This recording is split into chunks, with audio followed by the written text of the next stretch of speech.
গুলশানে মার্কিন রাষ্ট্রদূতের বাসায় সুশীল সমাজের প্রতিনিধি দলের সঙ্গে বৈঠকে বসেছেন সফররত মার্কিন সহকারী পররাষ্ট্রমন্ত্রী ডোনাল্ড লু।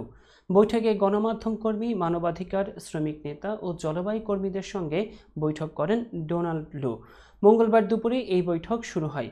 এ সময় আমেরিকার পক্ষ থেকে বৈঠকে অংশ নেন মার্কিন সহকারী পররাষ্ট্রমন্ত্রী Donald Lu, chief of staff Nathaniel Haft, bureau of intelligence and রিসার্চের বিশ্লেষক সারাহ আর্লড্রিচ, মার্কিন রাষ্ট্রদূত পিটার হাস, ইউএসএআইডি এর mission director Reed Aschliman, political counsellor Arturo Hines, deputy political and economic council Sharon Fitzgerald, political attaché Matthew Bey, German রাষ্ট্রদূত Achim স্ট্রোসার।